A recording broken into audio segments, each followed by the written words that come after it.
Kyrie is going to be perceived as a villain in the series. Aren't we all? In someone's eyes. Pardon me? We're all villains in someone's eyes. Yeah. Irving and Curry, one-on-one. Irving puts it up. It's good! Kyrie Irving from downtown! There's so much at stake for Jason Tatum in this series that no one can quite define what it is. You've got some people telling us he has to be the finals MVP. You got some people saying he just needs to win. You have others saying he just needs to play well. To me, Jason Tatum has been too great a player for too long for these questions to continue to persist. We ain't done yet. We still got 4 more. Apparently Boston has 4 defenders that can check you. Chuck said something very important today. He said that the defense dictates the way that you play the offense. Will you have to switch up with all the defenders that they have that can stop you, or are you just going to play the Luka way? I'm trying to play the Luka way. Just play basketball, have fun. This finals is going to determine who will become the face of the league for the future. In this moment, we will find out who will be the best player in the world, as Luka Doncic is here to take the throne. On the opposite side, Eastern Conference Finals MVP Jaylen Brown and the Celtics are trying to get done what they have fallen short on the past few seasons. With the duo of Brown and Tatum's second finals appearance in 3 years, they look to finally crown themselves the best duo in basketball, where there is a star on both sides that are both looking for revenge. Kyrie Irving and Kristaps Porzingis are trying to show the opposite side that they are better off now. We are packed with storylines and statistics, so let's go over this incredible finals we are about to witness. Joe Mazzulla said it perfectly. Kyrie Irving is coming back to Boston to face off against the team he abandoned, and every time he has shown face in Boston, he has heard the boos as loud as anyone. Kyrie spent 2 seasons on the Celtics and was an all-star, and promised the fans he would be signing again with them, but everything fell out as he would go and form a super team with the Nets. On the opposite side, Kristaps Porzingis is going back to Dallas, where I don't expect him to be cheered, but in the end, it wasn't as messy as the Kyrie situation.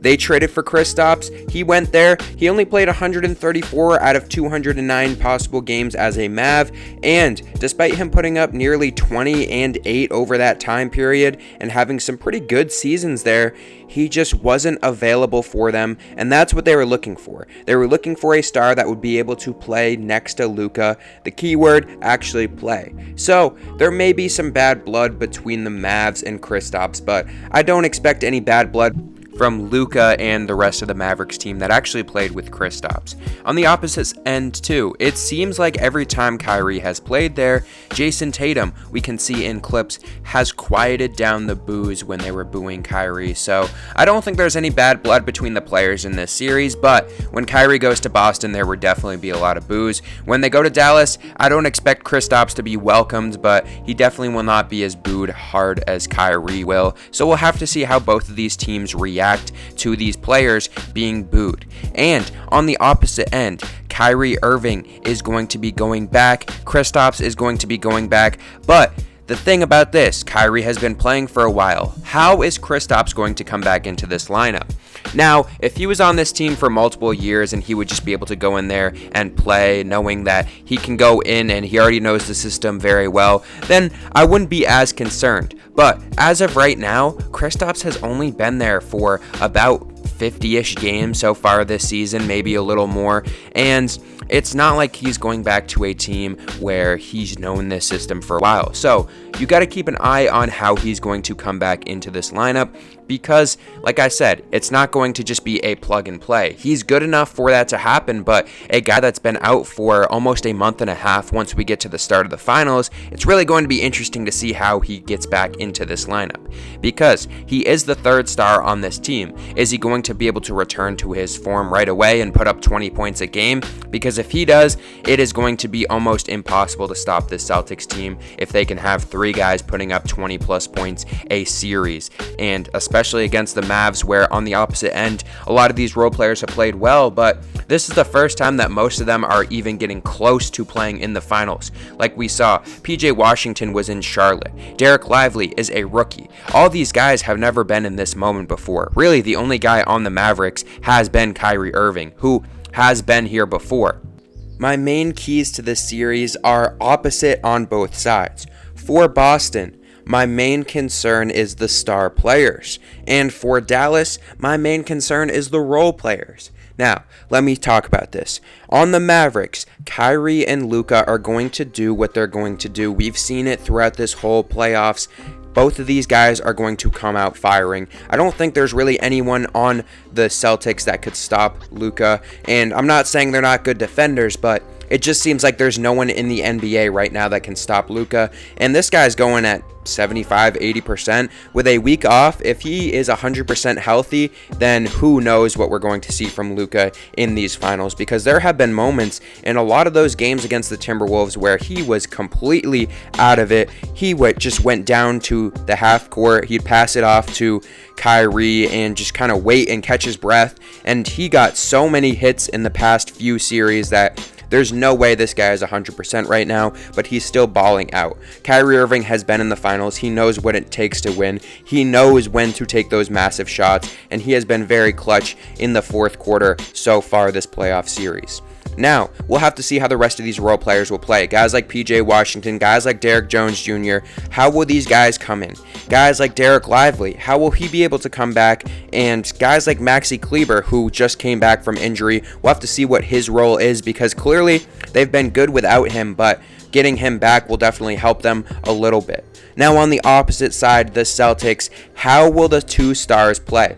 Because I know guys like Jaylen Brown and Jason Tatum are both under a lot of scrutiny, especially after what we just saw with Jaylen Brown winning the Eastern Conference Finals MVP. It seemed like Jason Tatum was almost a lock at one point, especially halfway through that game, and Jaylen Brown got it. Now, if you are a Jason Tatum hater, looking at this, it may be very interesting, because obviously there's always going to be talk about Jaylen Brown and Jason Tatum, and most people would say Jason Tatum is the better player, and it's pretty obvious, but there's definitely some people that could point out that Jaylen Brown is the better player there, and I know there's always been discourse about if Jaylen Brown should leave or not, but this is the time where these guys can prove everyone wrong and prove they are the best duo in basketball.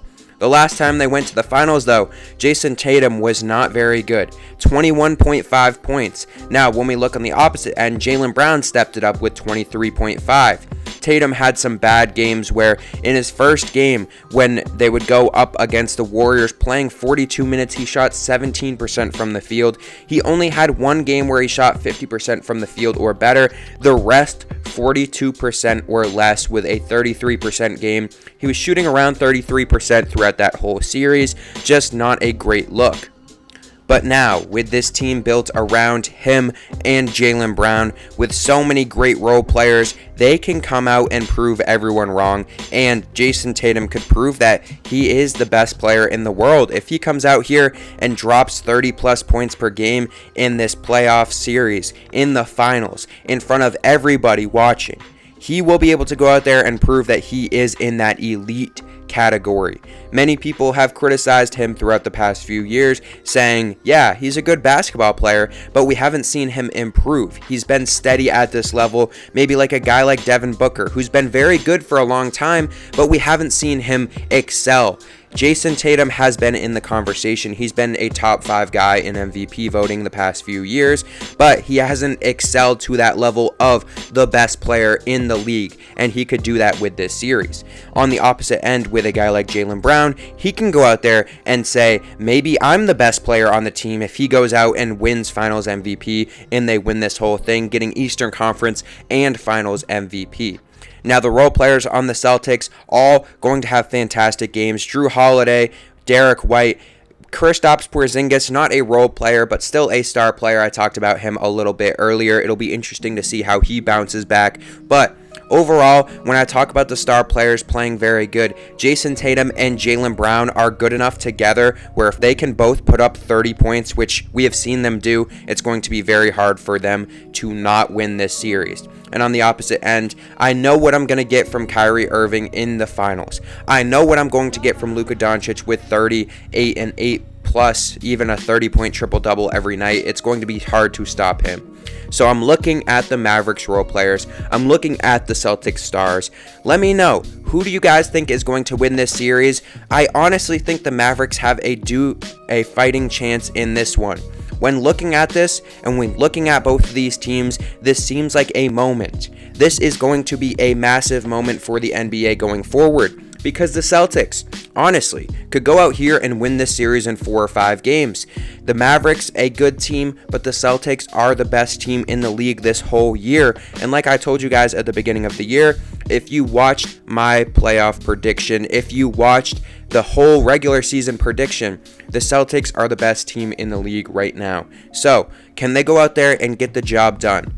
I think they could, but on the opposite end, this does seem like a moment for a guy like Luka where he may be able to go out there. If he can go out and put 40 points up and cement his legacy as the best player in the world, it would be fantastic either way. Hopefully we just get a great series between these two teams. Let me know down below who you guys think is going to win this series and in how many games, and I'll see you guys in the next one.